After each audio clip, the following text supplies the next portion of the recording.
सुप्रभात साथियों, मैं कुंदन कुमार स्वागत करता हूं डीसी यानी डेली करंट अफेयर्स एनालिसिस के शानदार सेशन में। दोस्तों आज के सेशन में हम उन चुनिंदा प्रश्नों का संग्रह देखेंगे जो आगामी आपकी किसी भी परीक्षा के दृष्टिकोण से बेहद ही महत्वपूर्ण होने वाली है।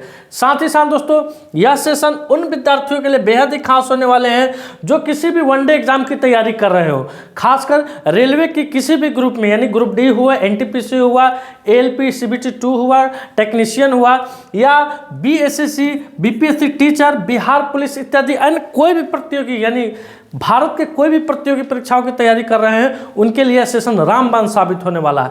तो चलिए शुरू करते हैं, आगाज करते हैं, श्री गणेश करते हैं आज की शानदार जानदार सेशन का एक शानदार मोटिवेशनल कोटेशन के साथ। लक्ष्य जितना बड़ा होगा तकलीफें भी उतनी ही ज़्यादा बड़ी।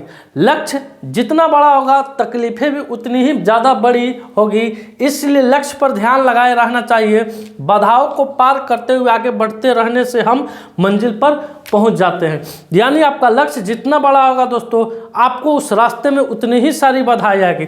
अगर लक्ष्य छोटा हो, मान लीजिए ये लक्ष्य आपका है और एक लक्ष्य ये है, एक लक्ष्य ये है, आप यहाँ हैं, तो इस लक्ष्य को पूरा करने में क्या होगा, आपको कम बाधाएं मिलेगी। लेकिन वहीं इस लक्ष्य को पूरा करने के लिए आपको बहुत सारे बाधाओं से, तकलीफों से, बहुत सारे लोगों के ताने सुनने पड़ेंगे। तो कभी भी डगमगाना नहीं अपना पैर और अपने लक्ष्य पर निरंतर आगे बढ़ते रहना है। पिछले वीडियो में आपसे क्वेश्चन पूछा गया था दोस्तों कि 2025 तक विश्व का सबसे शक्तिशाली पासपोर्ट किस देश के पास होगा। तो दोस्तों सिंगापुर किस देश के पास है? सिंगापुर के पास 2025 तक का विश्व का सबसे शक्तिशाली पासपोर्ट होने वाला है।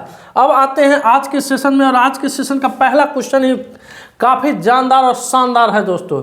यूनानी दिवस कब मनाया जाता है?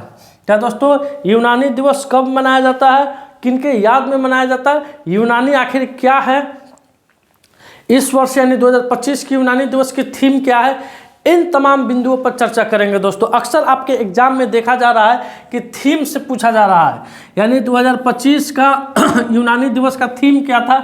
इस टाइप का जितना भी थीम वाला क्वेश्चन है दोस्तों, उसको खास करके एग्जाम में पूछा जा रहा है। तो पहले जानते हैं यूनानी दिवस कब मनाया जाता है। तो 11 फरवरी को मनाया जाता है। यह हकीम अजमल खान की जयंती के उपलक्ष्य में मनाया जाता है। हकीम अजमल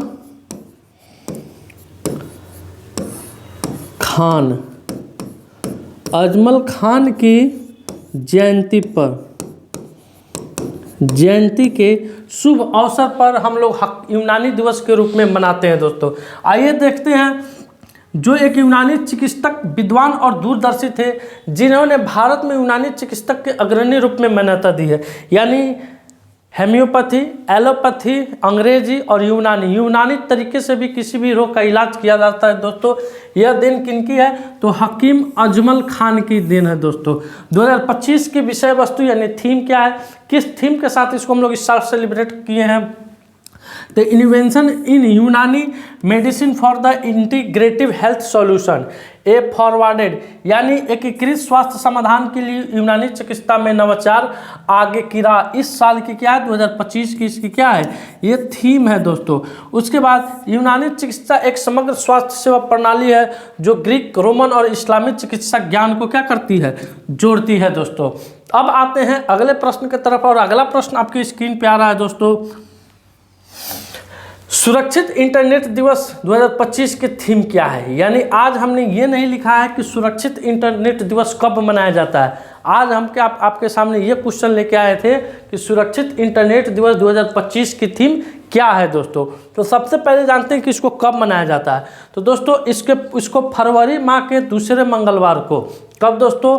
फरवरी माह के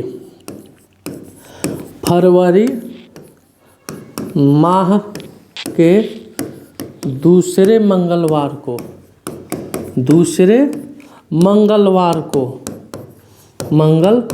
को मनाया जाता। और इस बार का जो फरवरी माह का दूसरा मंगलवार था दोस्तों, वह 11 फरवरी को पड़ा है। तब 11 फरवरी को पड़ा है, इसलिए इसको कब मनाया गया? 11 फरवरी को मनाया गया। अब चर्चा आ रही है कि इस बार की थीम क्या थी, जो क्वेश्चन पूछा गया। तो इस बार की थीम है दोस्तों together for a better internet है। क्या है? Together for a better internet है दोस्तों। आइए देखते हैं, सुरक्षित इंटरनेट दिवस फरवरी के दूसरे मंगलवार को विश्व स्तर पर सुरक्षित और जिम्मेदार इंटरनेट उपयोग को बढ़ावा देने के लिए मनाया जाता है, विशेषकर युवा लोगों के लिए। यानी इंटरनेट का उपयोग भी दोस्तों काफ़ी होशियारी से, सजग तरीका से करना चाहिए। इस पर जोर देने के लिए, इसका प्रचार करने के लिए हर एक साल हम लोग सुरक्षित इंटरनेट दिवस फरवरी माह के दूसरे मंगलवार को मनाते हैं। अब आते हैं अगले प्रश्न की तरफ, और अगला प्रश्न है कि हाल ही में लोकसभा में कितनी नई भाषाओं के अनुवाद सेवा का विस्तार किया गया है। तो दोस्तों लोकसभा, सबसे सरल तरीका जानते हैं, सरल, यानी लोकसभा को हम लोग किस अनुच्छेद से डिनोट कर सकते हैं, तो सरल का सरल, क्या दोस्तों, सरल, यानी सरल 79, 80, 81। यहाँ देखिएगा, स से संसद यानी अनुच्छेद 79 में इसका जिक्र किया गया है, र से राज्यसभा अनुच्छेद 80 में इसका जिक्र किया गया है, और ल से लोकसभा दोस्तों अनुच्छेद 81 में इसका जिक्र किया गया है। अब बात आ रही है कि लोकसभा में नई भाषाओं में कितने भाषाओं को विस्तार किया गया है। तो लोकसभा में 6 भाषाओं का विस्तार किया गया है। अब जानते हो कि भाषा कौन कौन सी है दोस्तों, तो बोडो, डोगरी, मैथिली, मणिपुरी, उर्दू और संस्कृत, ये 6 भाषाओं का दोस्तों विस्तार किया गया है लोकसभा में। किनके द्वारा किया गया है, तो लोकसभा के भी वर्तमान में अध्यक्ष है ओम बिरला। कौन है दोस्तों, लोकसभा अध्यक्ष, लोकसभा अध्यक्ष कौन है, ओम बिरला, अध्यक्ष ओम बिरला है दोस्तों। लगातार इनका यह दूसरा कार्यकाल चल रहा है, ओम बिरला है, इनका लगातार क्या कार्यकाल चल रहा है, दूसरा कार्यकाल चल रहा है। तो 6 ऑप्शन नंबर 3 इसका क्वेश्चन का करेक्ट उत्तर हो जाएगा दोस्तों। अब आते हैं अगले क्वेश्चन की तरफ, और अगला क्वेश्चन आपके स्क्रीन पे आ रहा है कि भारत का पहला स्वचालित बायोमेडिकल अपशिष्ट उपचार रिंग कहाँ लॉन्च हुआ है। तो दोस्तों इसका उद्घाटन डॉक्टर जितेंद्र सिंह, किसके द्वारा, डॉक्टर जितेंद्र सिंह,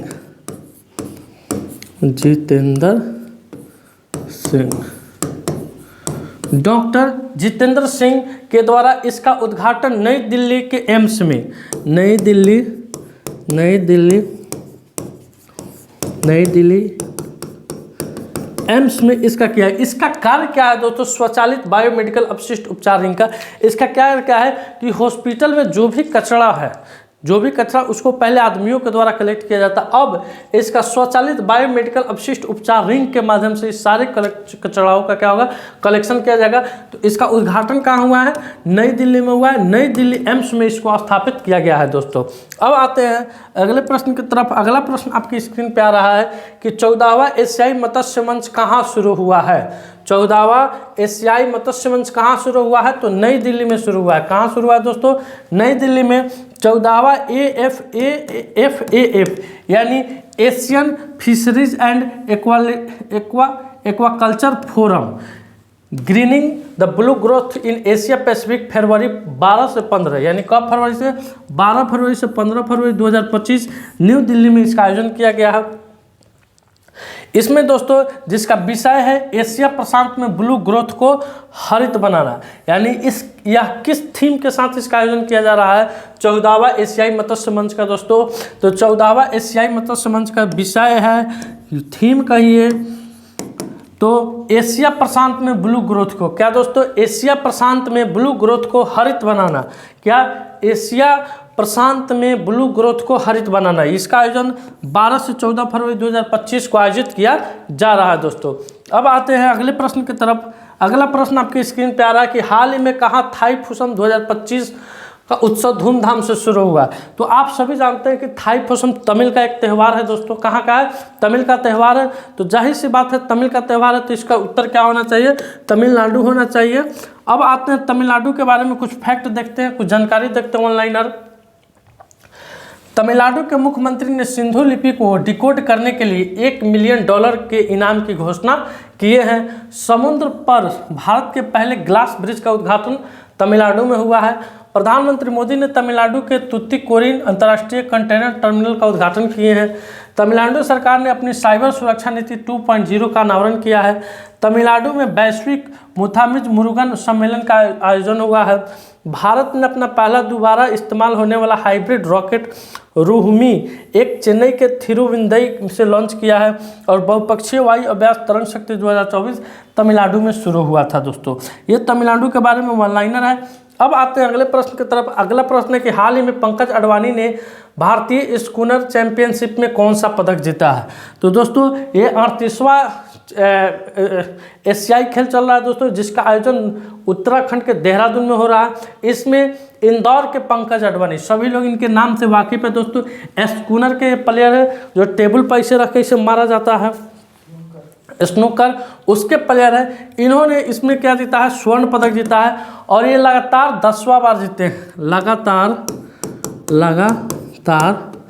10वीं बार के विजेता है दोस्तों।